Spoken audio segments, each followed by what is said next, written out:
میرے عزیز دوستوں اور بزرگوں،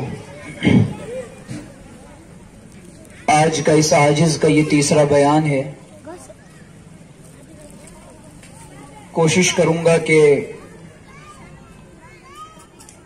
ماحول اور حالات کے مطابق اللہ تعالیٰ مجھے صحیح بات کہنے کی، آپ کو صحیح طرح سننے کی، اور پھر ہم سب کو عمل کرنے کی اور دوسروں تک پہنچانے کی توفیق عطا فرمائے۔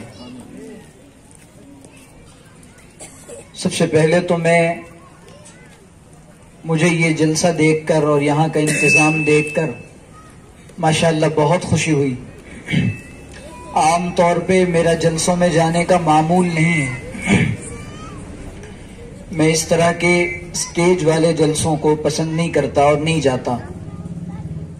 میں ابھی مفتی صاحب سے عرض کر رہا تھا کہ بات مسجد میں تھوڑے سے مجمع کے سامنے ہو، شور شرابے سے ہٹ کر تو زیادہ اچھی ہوتی ہے، چونکہ ایک ہے بات کا پہنچانا اور ایک ہے بات کا سمجھانا۔ تو جلسوں میں عام طور پہ لوگ اس لیے آتے ہیں کہ چلیں تقریر ہوگی، واہ واہ کریں گے، مولوی صاحب بڑا اچھا بیان کریں گے۔ آج کل سینکڑوں بیان کے بعد لوگ ملے، لوگوں نے دوسرے علماء سے بھی کہا کہ بہت اچھا بیان ہوا، ہم نالائقوں سے بھی کہا کہ بہت اچھا بیان ہوا، لیکن بہت کم ایسے لوگ ملے جنہوں نے ہمیں پکڑ کر یہ کہا ہو کہ جو باتیں آج آپ نے بتائی ہیں، آج کے بعد ہم ان باتوں پر عمل کریں گے۔ آہ اور واہ کے لیے لوگ کرتے بھی ہیں، آہ اور واہ کے لیے لوگ سنتے بھی ہیں۔ تو بھائی اس سے بڑھ کر میں اس لیے بولوں کہ میں بھی عمل کروں اور آپ سب اس لیے سنیں کہ ہم سب عمل کریں۔ تو سب سے پہلے تو عمل کی نیت کے ساتھ سنا جائے۔ جو بات عمل کی نیت کے ساتھ نہ بولی جائے اور جو بات عمل کی نیت کے ساتھ نہ سنی جائے، کانوں پر بھی عذاب ہوگا اور زبان کو بھی عذاب ہوگا۔ آج جس چیز کا پوری دنیا میں فقدان ہے اور پوری دنیا میں جس چیز کی مسلمانوں میں کمی ہے، وہ عمل کی کمی ہے۔ پریکٹیکل مسلم اور پریکٹیسنگ مسلم یہ اس زمانے میں بہت تھوڑے سے ہیں، بہت تھوڑے سے۔ تو بھائی سب سے پہلے ماشاءاللہ مجھے یہاں کا انتظام بہت اچھا لگا، اور یہاں کے سب سے پہلے جلسے کا انعقاد کرنے والوں کو دل کی گہرائیوں سے مبارکباد دیتا ہوں۔ حضرت مفتی عمر فاروق صاحب دامت برکاتہم کو، دور دراز سے آئے ہوئے مولانا عرفان صاحب کو، حضرت مولانا ایوب صاحب کو، اور جو ان کے رفقا جن تمام کی عزت افزائی کی گئی ہے، جی تو چاہتا ہے کہ سب کا نام لے لے کر شکریہ ادا کروں اور سب کو مبارکباد دوں۔ ماشاءاللہ یہ تمام لوگ، اور وہ لوگ جو کسی وجہ سے نہیں آ سکے، اور وہ لوگ جو پیچھے سے بیک سائڈ سے ایسے کاموں کے لیے اپنا وقت نکالتے ہیں اور جان اور مال کی قربانی دیتے ہیں، وہ تمام کے تمام لوگ لائق مبارکباد ہیں۔ کل قیامت کے دن اللہ تعالی جب اس گئے گزرے زمانے میں جب صحابہ کی صفیں لگی ہوں گی، قیامت کے دن اللہ تعالیٰ اس گئے گزرے زمانے میں دین کا کام کرنے والوں کو ان کی صفوں میں بلا کر کھڑا کریں گے اور انشاءاللہ اعزاز عطا فرمائیں گے، کیونکہ اس زمانے میں دین کا کام اور لٹتا ہوا دین اور دین کا نظام اور ختم ہوتی ہوئی دین کی فکریں یہ کرنے کے لیے کوئی تیار نہیں ہے۔ ہر کوئی اپنا مال، اپنا گھر، اپنا کاروبار، اپنی گاڑی، اپنی بینک بیلنس اور اپنی دنیا بنانے میں لگا ہوا ہے، لیکن دین کی فکریں لوگوں کے اندر سے ختم ہو رہی ہے۔ تو اس کو معمولی نہ سمجھیں، یہ قرآن کی خدمت ہے۔ ایک بچہ بھی قرآن پڑھ لے، سمجھ لے، عمل کر لے، انشاءاللہ نجات کے لیے کافی ہوگا۔ تو یہ بہت بڑی اور مبارک محنت ہے۔ مکاتب کو اور مکاتب کے قیام کو معمولی نہ سمجھیں۔ اسی تناظر میں انشاءاللہ اپنی بات عرض کرنے کی کوشش کروں گا۔ اللہ تعالیٰ سے دعا ہے کہ اللہ تعالیٰ شرح صدر کے ساتھ بات کہنے کی اور عمل کرنے کی توفیق عطا فرمائے۔ باطل نظام یہ چاہتا ہے کہ قرآن کو اور قرآن کی تعلیمات کو ختم کر دیا جائے، اور پوری کی پوری دنیا باطلہ کی یہ فکریں 24 گھنٹے ہیں.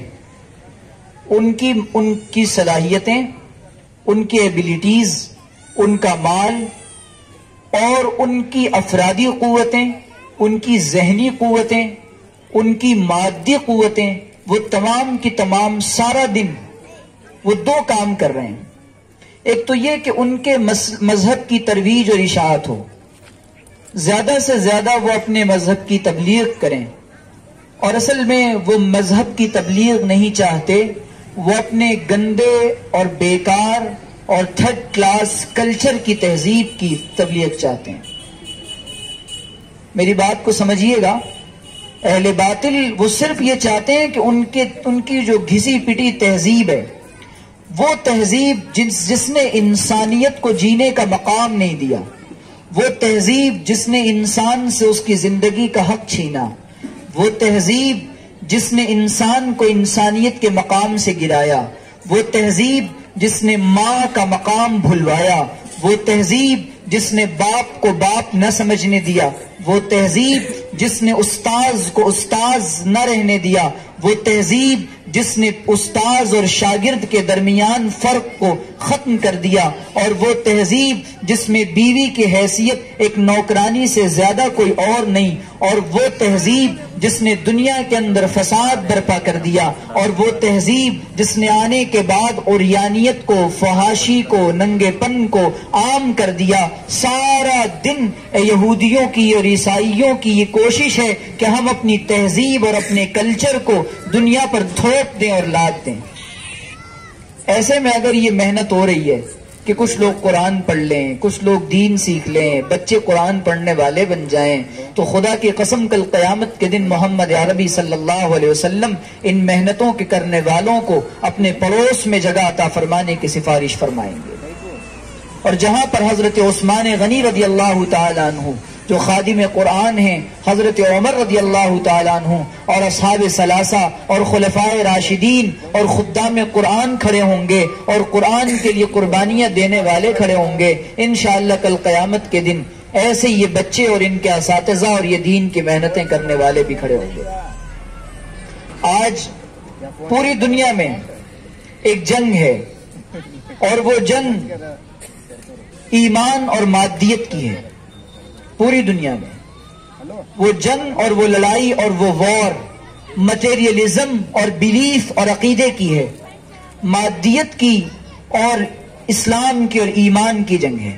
مادیت یہ ہے کہ دنیا کو چکا چوند چیزیں دکھائی جائیں، مادیت یہ ہے کہ قرآن پڑھنے میں یہ بتایا جائے کہ کچھ نہیں ملے گا، اور مادیت یہ ہے کہ انگریزی پڑھنے میں یہ بتایا جائے کہ تمہیں عزتیں ملیں گی. مادیت یہ ہے، اور مٹیریلزم کو اس طرح دل کے اندر ڈال دیا جائے کہ یہ بچہ یہ سمجھے کہ اس سے مجھے کیا ملے گا، اور میں انگریزی پڑھوں گا تو مجھے عزتیں ملیں گی. اس طرح مادیت کو والدین کے دلوں میں، بچوں کے دلوں میں ڈال دیا جائے. اب یہاں پر ایمان یہ کہتا ہے، اور ایمان کی رمق دمق یہ کہتی ہے، اور ایمان کا جذبہ یہ کہتا ہے کہ ان بچوں کو یہ کہا جائے کہ تم قرآن پڑھو، اللہ اکرام کرے گا.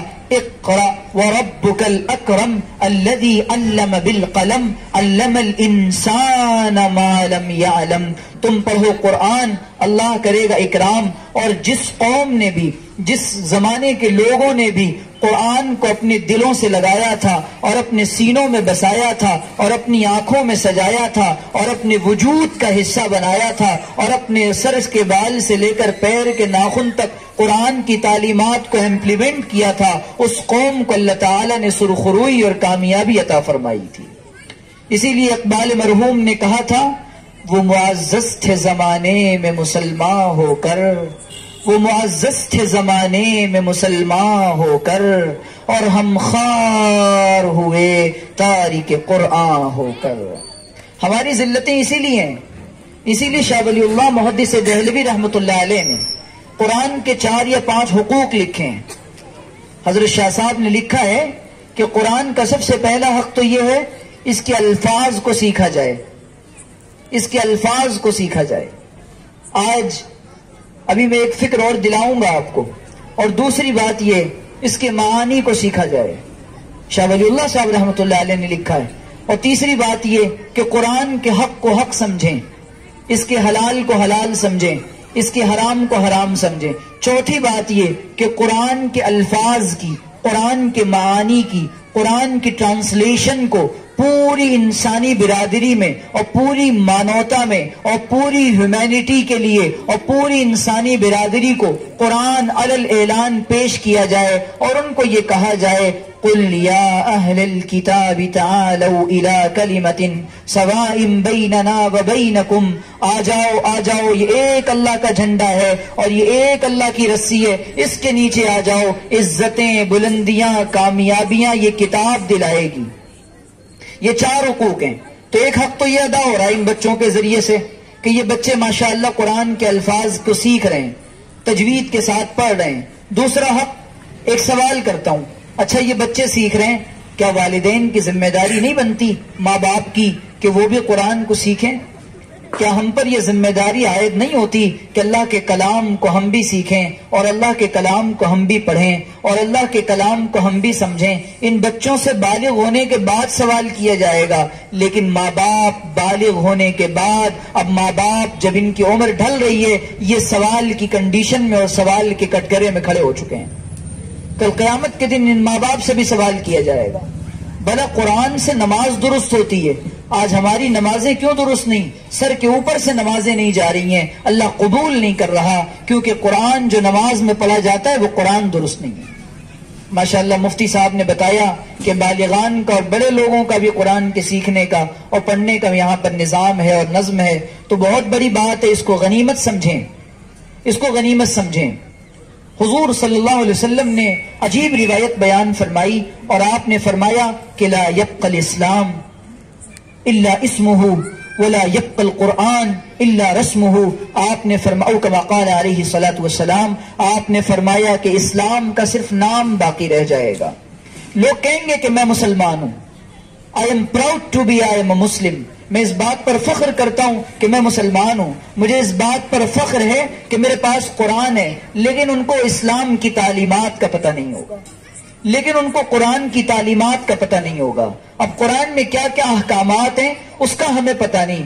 اللہ کا قرآن 30 سال گزر گئے، بچپن سے 55 کا زمانہ آ گیا، ان بچوں کو تو قرآن پڑھا کر ہم نے سمجھا کہ ان کے حقوق ادا ہو گئے، لیکن اوہو داڑھی کے بال سفید ہو گئے، لیکن پیارے رب کا کلام سمجھ نہ آیا۔ وہ سورہ فاتحہ میں کیا کہہ رہا ہے؟ الحمدللہ رب العالمین۔ سورہ ناس تک اللہ کہتا جا رہا ہے، انسانیت کو پکارتا چلا جا رہا ہے، انسانیت کو دعوتیں دی جا رہی ہیں، انسانیت کو ایک طرف آنے کا پیغام دیا جا رہا ہے، جنت اور جہنم بتا کر انسانیت کو ڈرایا اور خوشخبریاں دی جا رہی ہیں، اور یہ بتایا جا رہا ہے یہ کامیابی کی ضامن کتاب ہے، یہ زندہ کتاب ہے، یہ رہتی انسانیت تک کے لیے وہ کتاب ہے جو عزتیں عطا کرتی ہیں۔ تم نے اب تک اپنے رب کا کلام نہ سمجھا، اب بتائیں اس سے بڑی بے حسی کیا ہو؟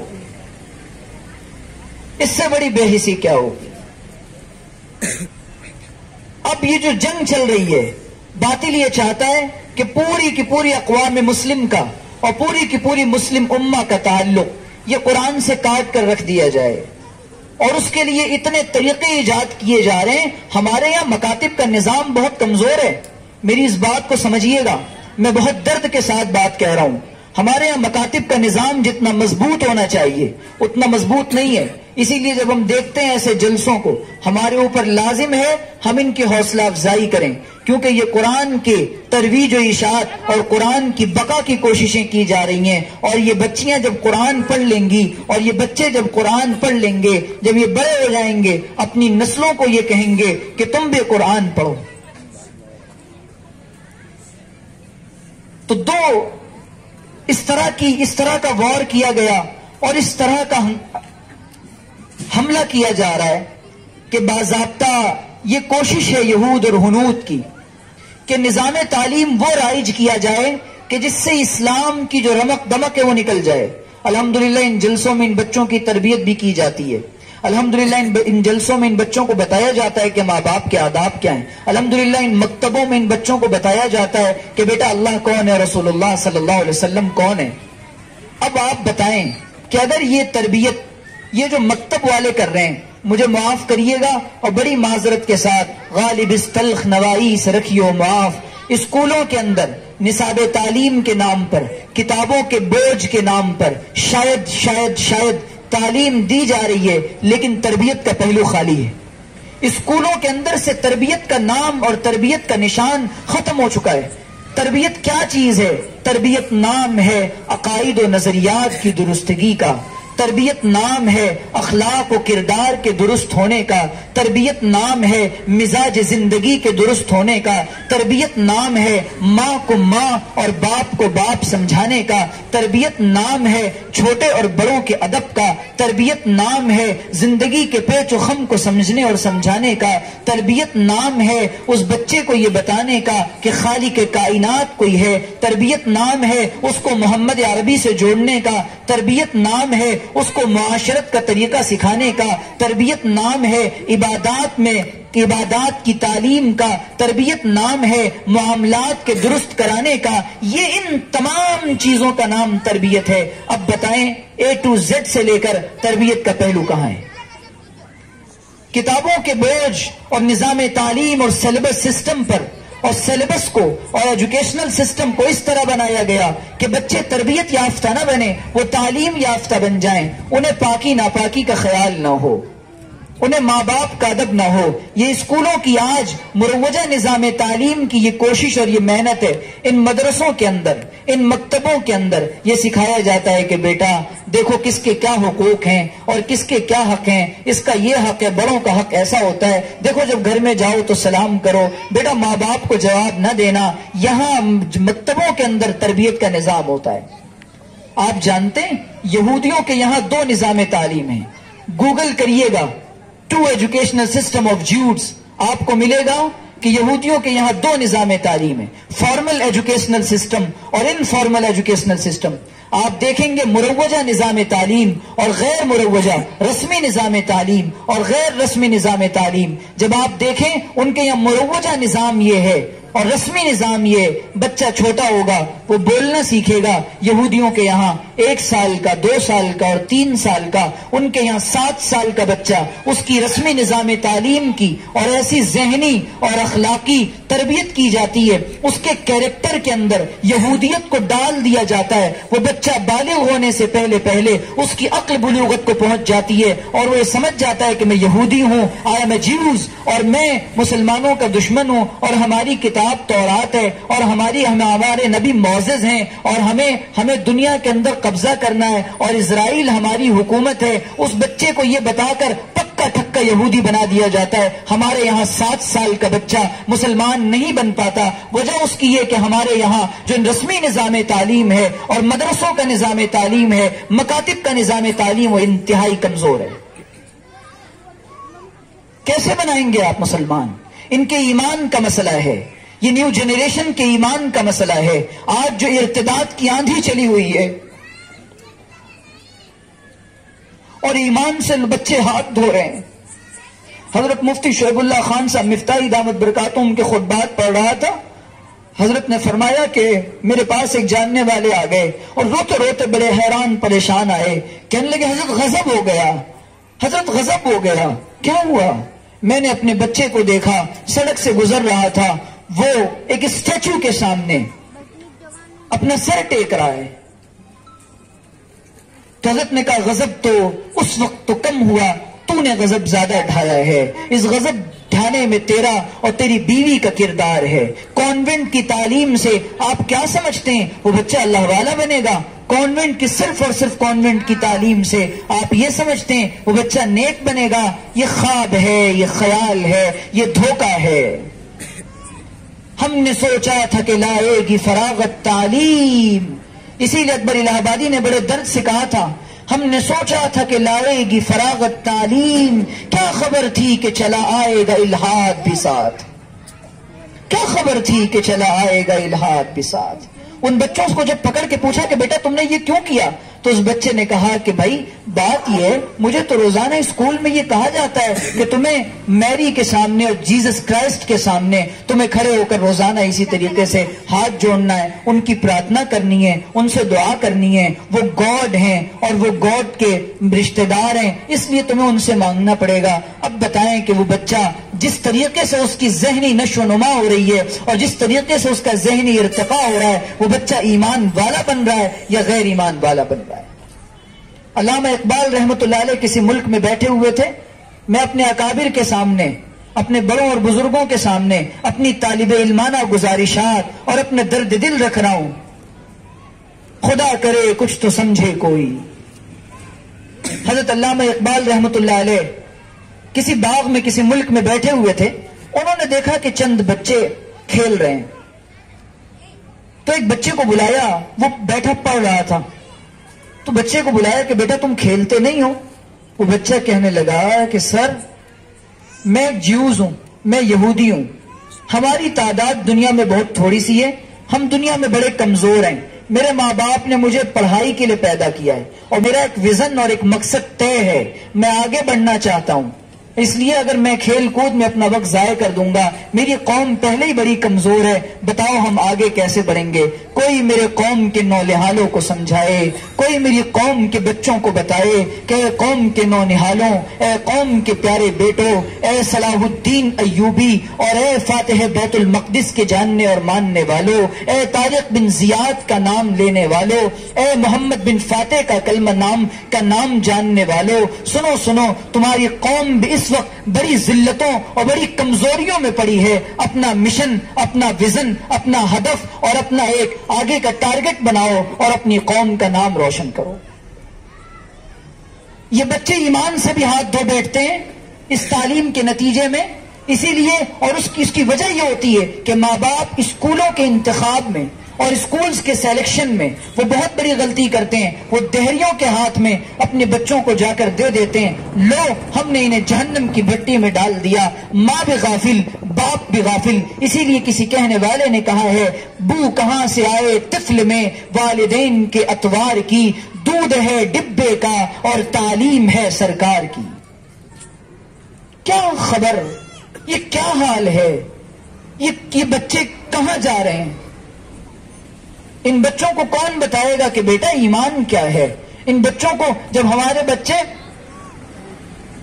ایمانی کیفیات کے ساتھ، نورانی اور رحمانی کیفیات کے ساتھ ان اسکولوں اور کالجوں میں بھی جاتے، وہ صاف کہہ دیتے ہم تمہارے یہاں سے کتاب کی تعلیم لینے آئے ہیں، ہم آپ کے یہاں سے ڈگری لینے آئے ہیں، ہم آپ کا کلچر اور آپ کی تہذیب قبول کرنے نہیں آئیں گے، تم سے بہتر، لاکھ درجہ بہتر، کروڑوں گنا بہتر تہذیب اور کلچر محمد عربی نے جینے کا فن اور جینے کا سلیقہ اور کمپلیٹ لائف سٹائل ہمیں 1400 سال پہلے دے دیا تھا، ہم تمہاری تہذیب پر تھوکتے ہیں، تمہارے کلچر پر تھوکتے ہیں، ہمیں محمد عربی کی تہذیب پسند ہے اور محمد عربی کا کلچر پسند ہے۔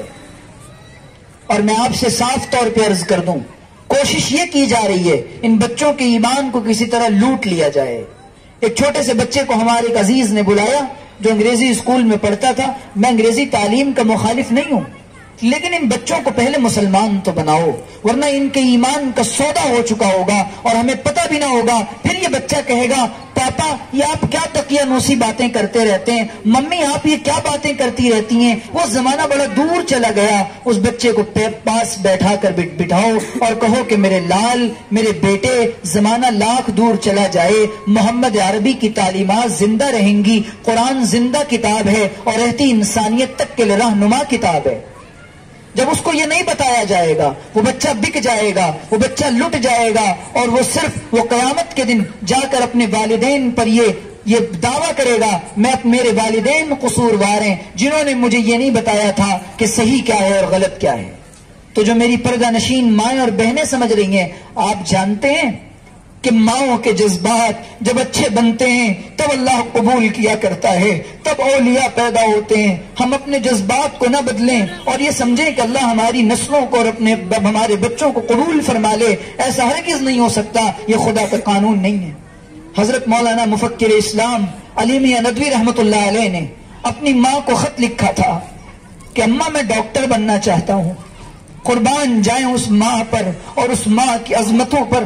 حضرت مولانا علی میاں کی والدہ نے لکھا تھا کہ میرے بیٹے علی، ہم نے تمہیں اس لیے بڑا نہیں کیا، ہم نے تمہیں ان جذبات کے ساتھ پروان نہیں چڑھایا. تم یہ سوچ لو تمہیں پڑھنا ہے اور مدرسے میں پڑھنا ہے اور مدرسے میں پڑھ کر اسلام کی خدمت کرنی ہے. میں فاقے کر لوں گی، میں اپنی زندگی چاہے جیسے بسر کر لوں گی، لیکن میرے لال علی میں نے تمہیں اس لیے نہیں پڑھایا. اور واقعی میں اگر مولانا علی میں ڈاکٹر بن جاتے تو انہیں کون جانتا.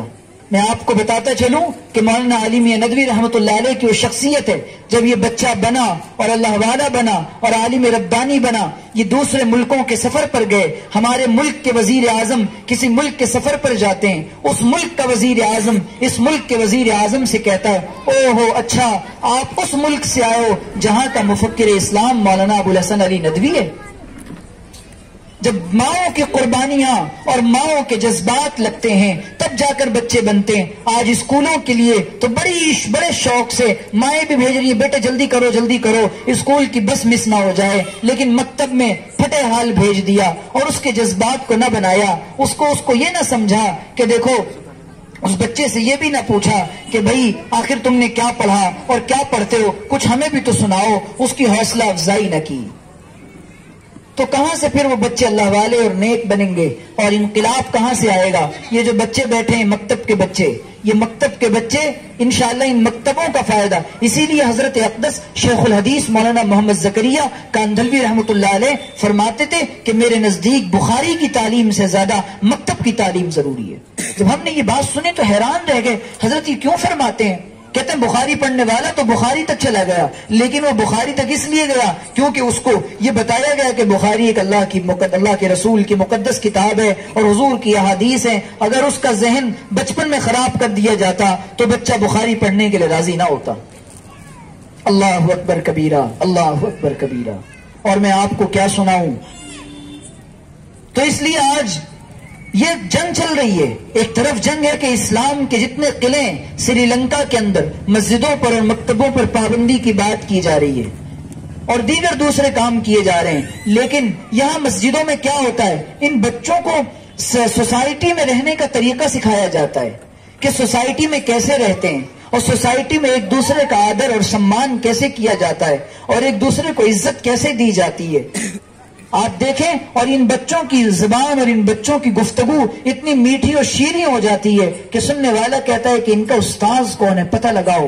آخر ایک بچے کو ماں کی تعلیم ہی تھی. لیکن میں آپ سے صاف کہہ دوں، میری بہنیں، ہماری بوڑھی مائیں یہاں بیٹھی ہوئی ہیں اور سن رہی ہیں. اے ماؤں اور اے بہنوں، عبد القادر جیلانی کی ماں کی طرح جذبات پیدا کرو کہ جب وہ بچہ قافلے والوں کے ساتھ جاتا ہے، ڈاکو پوچھتے ہیں کیا تمہارے پاس کچھ ہے، وہ بچہ سچائی کا دامن تھامتے ہوئے اور صداقت کا علم بلند کرتے ہوئے یہ کہتا ہے کہ ہاں میری ماں نے میری آستین میں 40 اشرفیاں سی دی ہیں، تم چاہو تو وہ لے لو. وہ دے دیتا ہے. ڈاکو بڑا پریشان ہوتا ہے، کیا بات ہے. تو ماں کی گود بچے کے لیے سب سے پہلا مدرسہ ہے. اگر آپ نے اس کو نہ سمجھا تو یہ بچے مکتبوں میں جانے کے بعد بھی بگڑ جائیں گے کیونکہ آپ اس کی طرف تعلیم اور اس کی طرف توجہ نہیں دے رہے.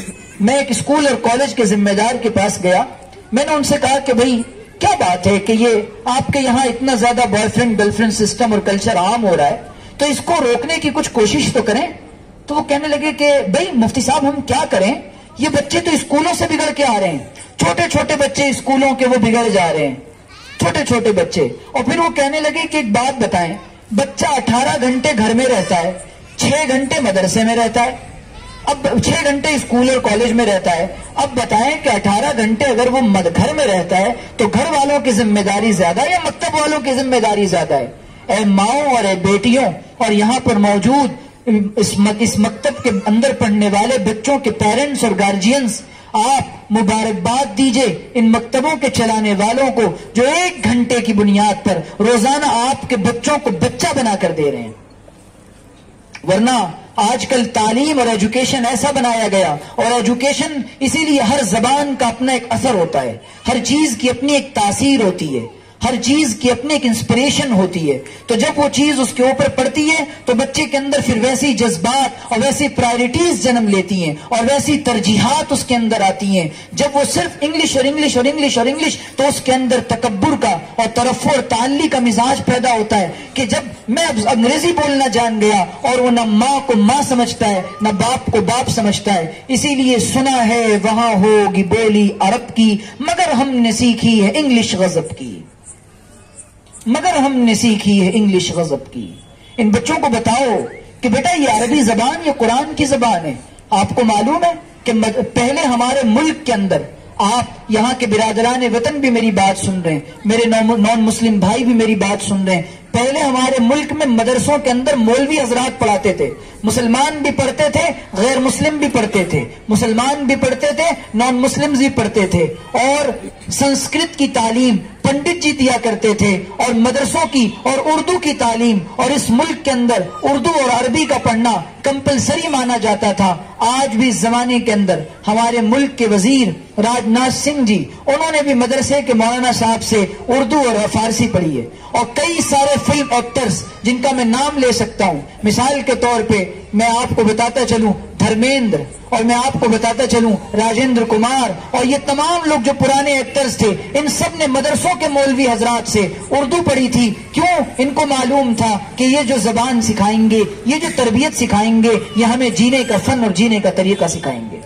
افسوس کہ ہمیں اپنی مادری زبان سے وہ تعلق نہیں رہا، اپنی مدر ٹنگ سے وہ تعلق نہیں رہا. ہمارے بچوں کو اردو نہیں آتی، اور یہ بچے اب مکتبوں میں جا بھی رہے ہیں تو ماں باپ کے کہنے پر ان کو شوق دلاؤ. ایک واقعہ سناتا چلوں اور اپنی بات کو ختم کرنے کی کوشش کرتا ہوں. کس طرح قربانیاں دی ہیں لوگوں نے، تب جا کر یہ دین اور یہ اللہ کا کلام اور رسول اللہ کی باتیں اور پروفٹ محمد صلی اللہ علیہ وسلم کی باتیں ہم تک پہنچی ہیں. اس کی قدر ہم کو کرنی پڑے گی. آج اگر ہم اس کی قدر نہیں کریں گے تو دین ہماری زندگی سے نکل جائے گا. ہمارا ملک ہم سے کیا چاہتا ہے؟ ہمارا ملک ہم سے یہ چاہتا ہے کہ ہم ایک سچے ناگرک بن کر اس ملک میں رہیں اور اس دیش کی سیوا کریں، اور اس دیش کے اندر ہم لوگوں کو امن کا اور شانتی کا سندیش دیں. اور مدرسوں کے اندر سے یہی شانتی کا سندیش دیا جاتا ہے کہ دیکھو بھائی، سارے انسان اور ساری مانوتا یہ ایک ایشور کی پیدا کردہ ہے اور ایک اللہ کی بنائی ہوئی ہے. اسی لیے سب کا دل میں اور اپنے ہردے کے اندر سمان ہونا چاہیے، اور ایک آدمی کی جان بچانا پوری مانوتا اور پوری ہیومینٹی کو بچانا ہے. یہ ان مدرسوں سے تعلیم ملتی ہے. تو مدرسے صرف اور صرف مسلمان بنانے کے لیے نہیں ہوتے، مدرسوں کے اندر تو انسان بنائے جاتے ہیں. یہ مدرسہ ہے کوئی میں کدا نہیں خاکی، یہ مدرسہ ہے کوئی میں کدا نہیں ساقی، یہاں کی خاک سے انسان بنائے جاتے ہیں. یہاں انسانوں کو بتایا جاتا ہے تم انسان ہو، اور انسان کا سب سے پہلا فرض یہ ہے کہ وہ انسانیت کی سیوا کرے اور انسانیت کو سمجھے اور انسان بننے کی کوشش کرے اور لوگوں کو آپس میں پریم اور شانتی کا پاٹھ پڑھائے. یہ 1500 سال سے حضور علیہ الصلوۃ والسلام، اور اسی لیے کسی شاعر نے کہا ہے وہ پہلا سبق تھا کتاب خدا کا، ہے مخلوق ساری یہ کنبہ خدا کا، الخلق عیال اللہ، یہ ساری کی ساری مانوتا اور یہ ساری کی ساری انسانیت اور یہ پوری ہیومینٹی، یہ ایک ایشور کے بندے اس زمین پر.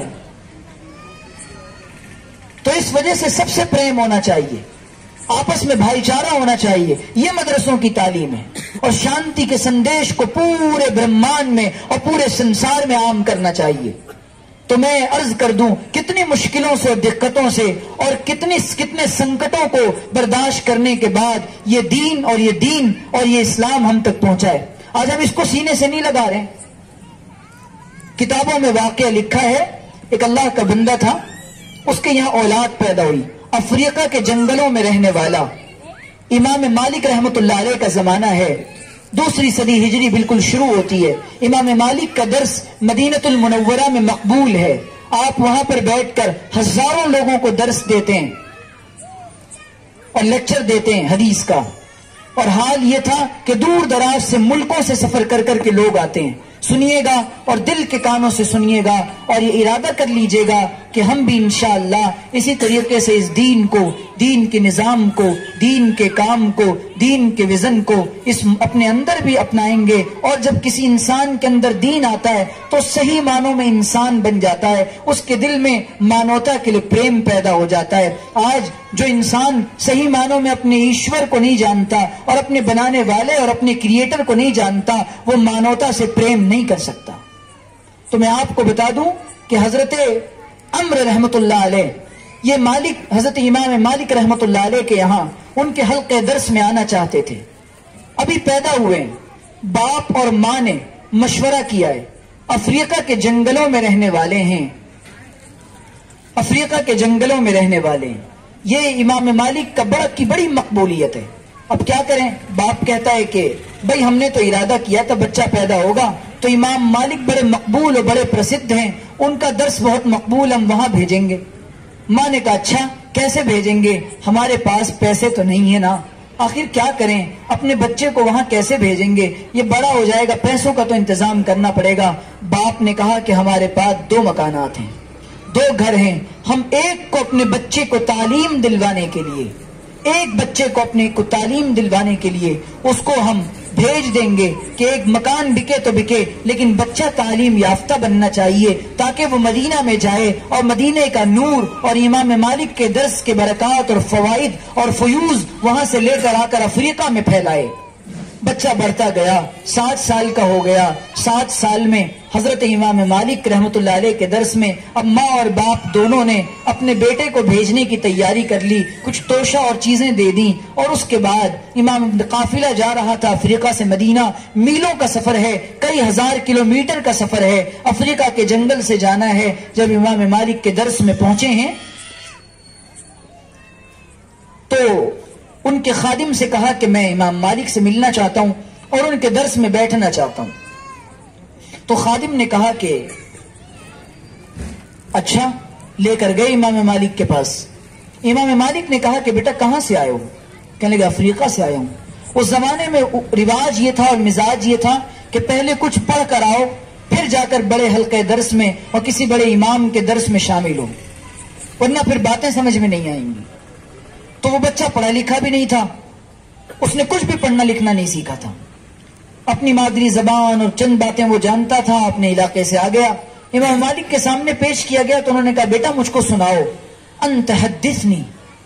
تو بچہ کہتا یا شیخ انت حدثنی، بچہ کہتا آپ مجھ کو سنائیں. امام مالک کہتے ہیں تم مجھ کو سناؤ، یعنی حدیثیں بیان کرو. وہ بچہ کہتا ہے کہ میں حدیث نہیں جانتا. امام مالک کہتے ہیں اچھا تو پھر تم میرے درس میں کیوں آئے؟ اپنے خادم کو کہا اس کو لے جاؤ، اس کو تو کچھ نہیں آتا.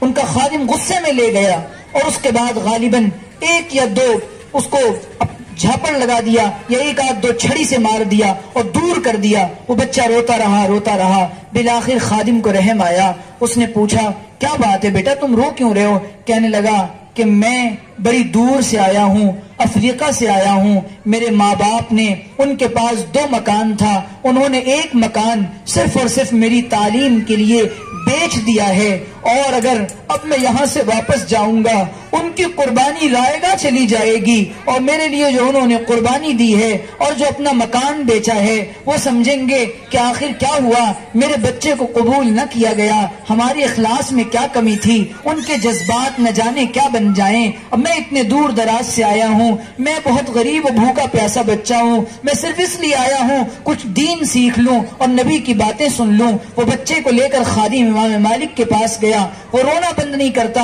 امام مالک نے پوچھا کیا ہوا؟ کہنے لگے مجھے آپ کے خادم نے مارا. کہنے لگے اچھا ٹھہرو کوئی بات نہیں، میں تم کو اس کے بدلے 15 حدیثیں سناتا ہوں. بچہ ہنسنے لگا، مسکرانے لگا اور کہنے لگا ضرور سنائیں. امام مالک نے حضرت عمر رحمت اللہ علیہ کو روایتیں سنائی ہیں. انہوں نے اسی مجلس میں اس روایت کو یاد کر کے امام مالک کو سنایا. امام مالک نے پیٹھ تھپتھپائی اور کہا بچے تو بڑا ذہین ہے. وہ بچہ امام مالک سے لپٹ کر کہنے لگا حضرت مجھے 3 چھڑیاں مارتے جائیے لیکن 15 حدیثیں سناتے جائیے. جب دین کا یہ جذبات بنے تھے اور قربانی کا ایسا مزاج بنا تھا کہ ماں بھی قربانی دینا چاہتی ہے، باپ بھی چاہتا ہے کہ بچہ کچھ پڑھ لکھ لے. آج ہمارے یہاں تعلیم پر کم فوکس کیا جا رہا ہے. تعلیم پر کم فوکس کیا جا رہا ہے. ہمارے پاس اچھے ڈاکٹرز، اچھے ایڈوکیٹس اور دیگر تمام شعبوں میں ہمارے لوگ نہیں جا رہے ہیں. ہم تعلیم پر پیسہ نہیں خرچ کر رہے. ایجوکیشن کو بہت زیادہ ضروری سمجھیں. دینی تعلیم ان کو ایک اچھا انسان بنا کر اس کے بعد اس کو آگے اعلیٰ تعلیم دلوائیں. اللہ تعالیٰ سے دعا ہے کہ اللہ تعالیٰ سمجھنے کی، عمل کرنے کی توفیق عطا فرمائے. وآخر دعوانا ان الحمد للہ رب العالمین.